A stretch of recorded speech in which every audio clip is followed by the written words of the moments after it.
demander si l'homme avec qui vous êtes aujourd'hui est vraiment sérieux ou s'il n'est que de passage dans votre vie. Ça, vous l'avez déjà vécu par le passé et vous n'avez absolument aucune envie de le revivre aujourd'hui. C'est exactement ce que je vais vous révéler aujourd'hui, les signes révélateurs qui montrent qu'un homme est vraiment investi. Et restez bien jusqu'à la fin parce que je vous donnerai un signe exclusif qui va vous permettre d'y voir plus clair dans votre relation. Le premier signe qu'il est réellement intéressé par vous, c'est qu'il est investi dans votre croissance personnelle. C'est quelqu'un qui n'est pas jaloux, qui a envie de vous voir réussir, qui vous encourage à poursuivre vos rêves, vos passions, qui s'y intéresse, qui pose des questions, qui rebondit sur ce que vous lui partagez. Et en fait, ça l'excite de vous voir aussi passionné par rapport à des choses qui vous font vibrer. Ça peut être votre carrière, ça peut être vos hobbies, la piscine, la couture, que sais-je. Mais c'est vraiment quelqu'un qui va vous encourager à continuer d'aller dans cette direction et à avoir de l'épanouissement personnel en dehors de votre relation. Ça ne veut pas dire qu'il doit partager vos passions avec vous, ni qu'il doit nécessairement tester. Il peut le faire pour vous faire plaisir, certes, mais la compatibilité amoureuse, ce n'est pas avoir les mêmes goûts dans tous les domaines. Donc soyez rassurés à ce sujet. Le plus important, c'est quelqu'un qui vraiment a envie d'en savoir plus, qui creuse un petit peu et qui montre qu'il est là pour vous. Et en ce sens, une des choses qui est également très importante, c'est qu'il célèbre vos succès et vos victoires. Quand vous réussissez quelque chose, il ne se sent pas menacé, il ne se dit pas que vous êtes mieux que lui et qu'il y a un rapport de force, etc. Il n'essaye pas de diminuer et d'éteindre votre lumière. Quand on est dans une relation qui est malsaine, souvent on sent que notre petite flamme, notre petite étoile qui brille, notre lumière finalement, se retrouve amenuisée, qu'on brille de moins en moins, on est un peu éteinte. Ça, c'est vraiment le signe qu'il y a quelque chose qui va pas. Alors que dans une relation saine, avec un homme qui nous soutient, qui a envie de nous voir réussir, il est fier de nous. Il a envie d'en parler à ses proches, à sa famille, à ses amis. On est un peu la petite étoile qui brille qu'il a envie de montrer à tout le monde. Et étant donné qu'il est équilibré, il ne va pas y avoir cette forme de compétition. On n'est pas collègues, on n'est pas en train de voir qui a fait le plus de ventes, etc. pour rapporter après à son manager. C'est pas ça. On veut chacun s'élever, se soulever l'un et l'autre vis-à-vis de nos objectifs pour trouver vraiment cet épanouissement qui créera finalement une base solide pour la relation amoureuse. Donc pour résumer, le point numéro 1, un homme qui est équilibré et investi, c'est celui qui nous encourage à grandir et à briller et qui veut le faire à nos côtés. Un autre signe majeur, et c'est le point numéro 2, il respecte votre besoin d'indépendance. C'est quelqu'un qui va respecter le fait que vous avez besoin de moments pour vous. Et parfois s'éloigner un petit peu. Alors s'éloigner, on s'entend, passer l'après-midi avec nos amis, etc. Ça permet finalement de se retrouver, de reconnecter après. On n'est pas sous cette forme, vous savez, d'emprise où on doit passer chaque seconde et chaque minute de la journée ensemble. Non, on a aussi besoin de s'épanouir autrement que dans le couple. Et c'est quelqu'un qui va respecter ces besoins-là, nos petits moments calmes, les moments où on fait notre skincare dans la salle de bain tranquillou avec notre petite musique, etc. Où on va passer des soirées avec nos copines, où on va aller dîner avec des collègues, etc., avec notre famille. Oui, on peut aussi passer ces moments-là tous ensemble, mais c'est bien d'avoir son petit cocon à soi, et c'est pas quelqu'un qui va se sentir menacé par, entre guillemets, cette distance. C'est pas réellement une distance, c'est simplement accepter qu'on ne passe pas chaque minute de la journée ensemble, et ça je pense que c'est hyper important, parce que ça permet de s'épanouir encore une fois, autrement que dans le couple. A contrario, dans une relation toxique, le fait que vous ayez des amis, des familles, des liens forts avec d'autres personnes que votre partenaire, en fait, cette personne toxique va se sentir menacée parce qu'elle va avoir peur que les autres disent des choses mal sur elle, que vous vous éloignez, que vous preniez conscience en ayant des conversations par rapport à ce qui se passe au sein du couple, etc. Donc c'est quelqu'un qui va pas vouloir que vous alliez voir ailleurs, entre guillemets, pas dans le sens sexuel du terme ou quoi que ce soit, mais vraiment juste voir d'autres êtres humains. C'est quelqu'un qui va vraiment vous garder sous son emprise et qui va avoir envie que vous soyez juste à lui pour avoir le plus de pouvoir possible sur vous. En fait, on est dans une mesure d'isolement et d'éloignement. Donc, avec un homme qui est sain, qui est équilibré, qui est stable, qui est bien dans sa tête et dans ses baskets, ça ne va pas se produire, ça. Il faut qu'il y ait un équilibre relationnel et que chacun, vous compreniez qu'on a besoin d'espace finalement parfois dans une relation saine. Donc pour résumer ce petit point numéro 2, un homme qui est équilibré et qui est investi avec vous saura qu'il y a un équilibre entre la vie de couple et la vie perso. J'ai accompagné une femme dont je tairai le nom parce que confidentialité oblige, n'est-ce pas, qui vivait une relation, alors c'était pas une relation de couple, mais c'était une relation qui durait depuis quelques mois, et en fait elle se sentait pas particulièrement épanouie parce qu'il lui manquait les bases de la relation, d'une relation saine finalement. Au début c'était un peu tout feu tout flamme, c'était très chouette, il y avait vraiment cette réciprocité, etc. Mais quand on a franchi entre guillemets le cap des 2-3 mois, elle a vraiment vu une inversion de tendance. Et quand on en a parlé ensemble, elle avait du mal à quitter cette relation, et je comprends parce qu'il y avait des sentiments qui commençaient à naître. Il y avait déjà des petits souvenirs qui s'étaient créés. Ce que j'aimerais vous transmettre, c'est que quand vous voyez qu'il n'y a pas la base, même si vous avez de l'émotionnel, etc., il faut rappeler la raison à l'ordre pour que vous puissiez prendre une décision qui vous amène des bénéfices. Et parfois, ça signifie partir. Et ça a été hyper dur. Elle me disait, Andrea, je suis pas prête. Je le ferai quand je sentirai que c'est le bon moment. Et je lui ai dit, en fait, ça fait des années que tu vis des relations qui sont pas très saines. Tu ne vas pas sentir un jour que je vais faire quelque chose de dur, là je suis vraiment prête à prendre une décision que j'ai pas envie de prendre, c'est hyper difficile mais je vais le faire quand même. Tu ne vas pas vivre ce moment-là, en fait ça ne va pas arriver. Il va falloir te forcer à faire quelque chose qui est compliqué, que tu n'as jamais fait auparavant, mais qui va te permettre d'avoir des résultats que tu n'as jamais eu auparavant.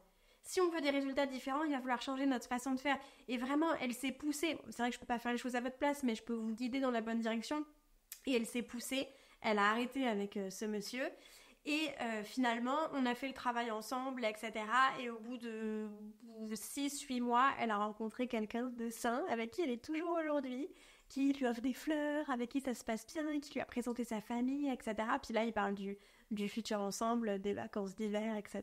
Donc, vous voyez que c'est possible, mais ça vous demande quand même de faire l'effort, vous. Et si vous avez envie que je vous accompagne personnellement dans cette démarche, je vous invite à cliquer sur le lien qui est dans la description. Je serais ravie de faire ce travail avec vous.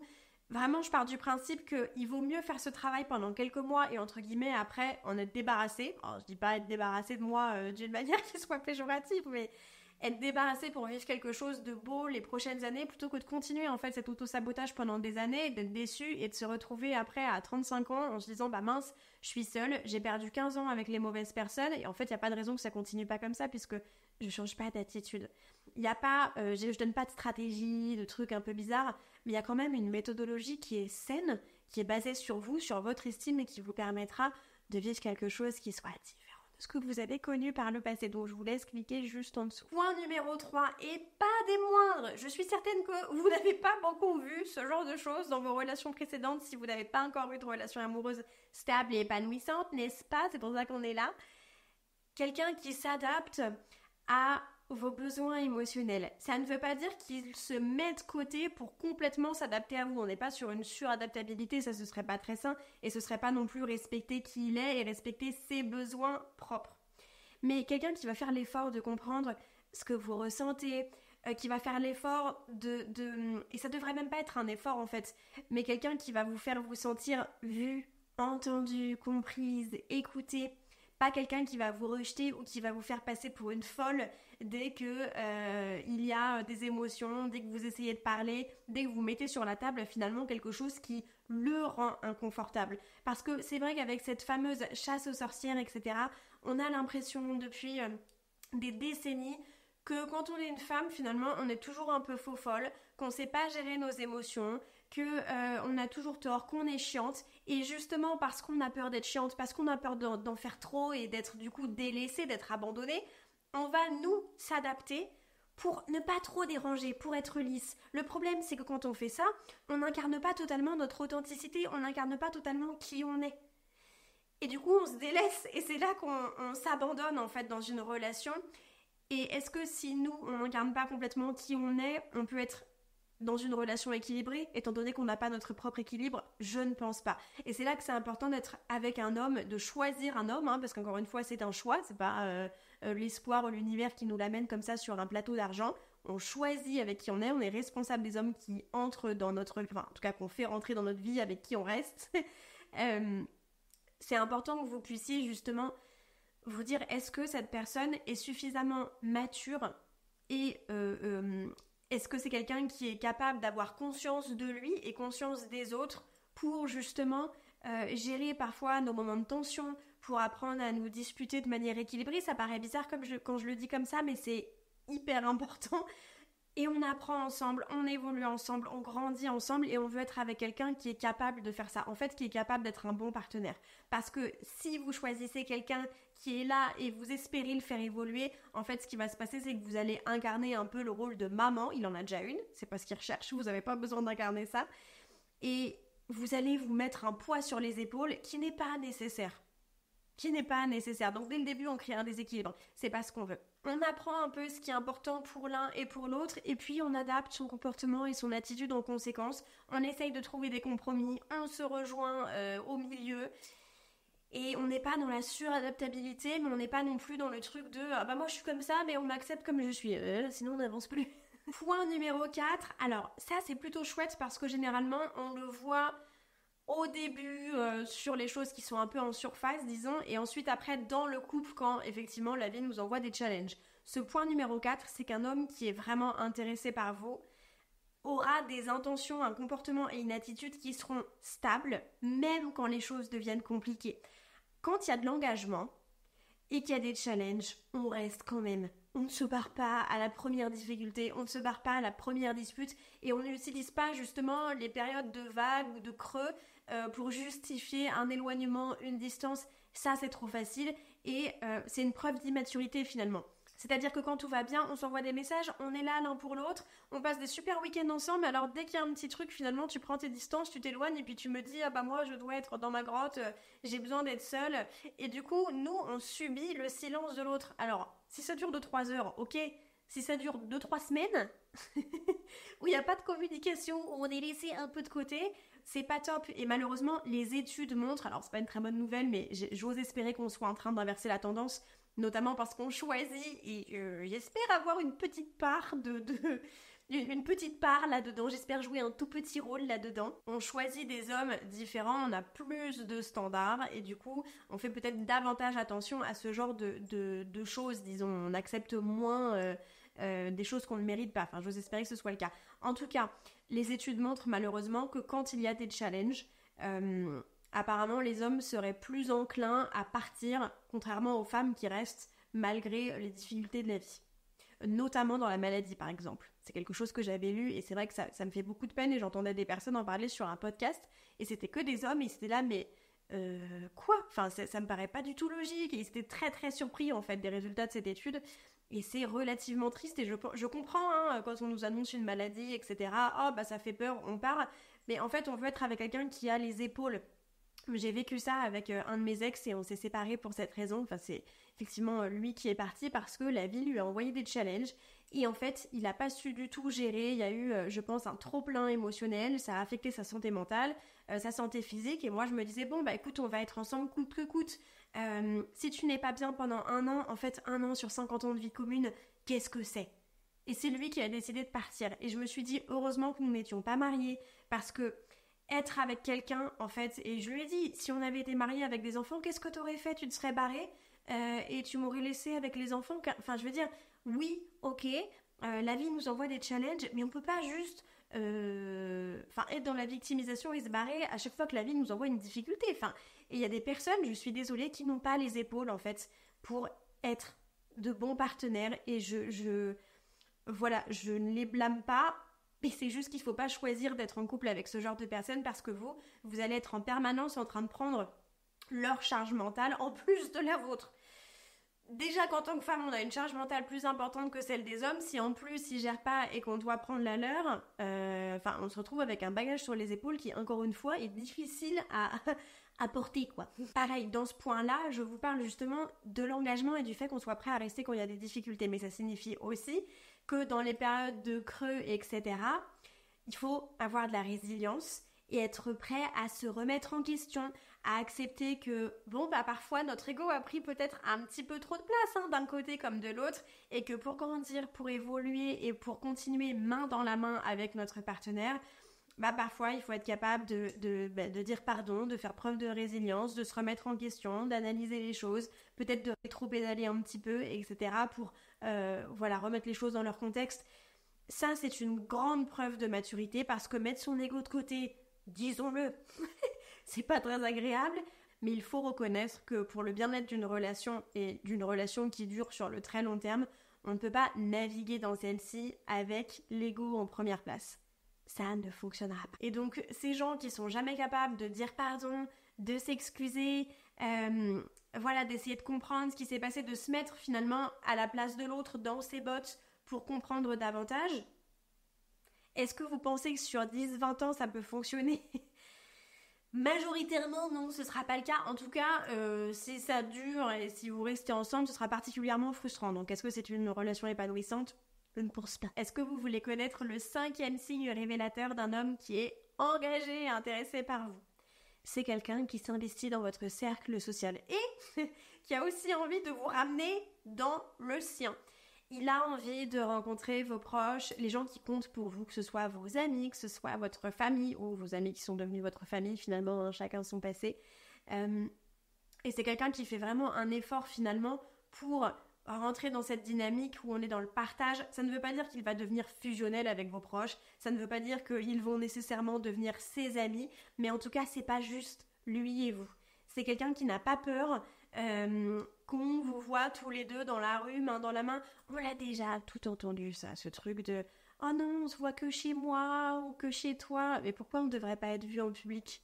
Parce que tu as honte ? Parce qu'il y a quelque chose à cacher ? Parce que tu n'as pas envie qu'on nous voit ensemble ? Enfin, qu'est-ce qu'il y a à cacher là-dedans ? Et puis en plus, quelqu'un qui veut, même si c'est l'hiver et qu'il fait froid dehors, qui veut juste qu'on se voit le soir à 22h chez lui ou chez vous, selon moi, c'est pas franchement quelqu'un qui recherche du sérieux, quoi. Alors oui, on rencontre pas nos amis au bout de la première semaine, enfin très clairement, on n'est pas censé en avoir envie, honnêtement. On est censé analyser la personne d'abord pour voir si c'est un candidat suffisamment intéressant et intéressé pour que on puisse continuer sur de bonnes bases, à se découvrir, est-ce qu'on a les mêmes valeurs, est-ce qu'on estime être compatible, etc. Et ensuite le présenter à nos proches. Se présenter au bout d'1 semaine, j'ai déjà entendu ce genre d'histoire, désolée, mais quand on s'est vu 4 heures, on n'est pas censé avoir envie de se présenter notre famille, quoi.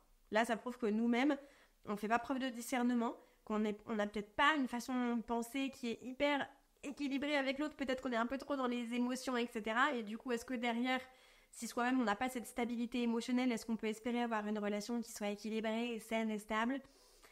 Sûr. Le concept de la réciprocité, c'est que ça va dans les deux sens. Donc on exige ce genre de choses de la part de l'autre, mais il faut aussi les incarner soi. Le petit conseil bonus, c'est de noter peut-être ces 5 signes sur une feuille dans votre petit carnet, etc. Si vous prenez des notes en écoutant peut-être mes propos, mon contenu, et vous dire, est-ce que quand j'ai fréquenté mes ex, ou mes ex, c'est-à-dire relations sérieuses, pas sérieuses, bancales, etc. Enfin, on met tout le monde dans le même panier. Est-ce que vis-à-vis des hommes que j'ai fréquentés auparavant, il y avait ces signes-là ? Si c'était pas le cas, en fait, ça explique pourquoi ça n'a pas fonctionné. J'aurais pu faire tout ce que je voulais, j'aurais pu essayer, rester 5 ans, etc. Ça n'aurait pas marché parce qu'il n'y avait pas la base pour que cette personne devienne un partenaire sain et stable. Peut-être parce qu'il n'avait pas envie, peut-être parce qu'il n'était pas amoureux, peut-être parce qu'il pensait que vous n'étiez pas compatible, parce qu'il n'était pas vraiment intéressé sur le long terme, etc., etc. Et ensuite, utilisez ces 5 mêmes signes pour vous dire prochainement, quand je vais faire des relations ou vis-à-vis de la relation que je vis actuellement, est-ce que cet homme-là coche ses cases ? Est-ce que vraiment je reconnais toutes ces choses ? Vous n'allez pas avoir les réponses au bout de 2 semaines. Mais franchement, 3 mois max, vous avez les réponses. Le sérieux, l'engagement, l'investissement, ça se manifeste au-delà des petits gestes romantiques, des petits textos mignons les 3 premières semaines. Ça, c'est un peu du blabla, alors c'est chouette. Mais est-ce que vraiment il y a de la constance sur le long terme ? C'est ça qu'on veut. Si vous avez envie de briser vos schémas répétitifs, votre auto-sabotage, que vous voulez dire adieu à ces cercles toxiques, et enfin vivre une relation saine avec un homme qui est sérieux et engagé avec vous sur le long terme, je vous laisse cliquer sur le lien qui est juste en dessous. J'ai accompagné des milliers de femmes à ce jour à transformer leur vie amoureuse. Et j'espère que vous serez bientôt la prochaine. En attendant de vous retrouver pour le prochain contenu, je vous envoie plein d'ondes positives et je vous retrouve la semaine prochaine.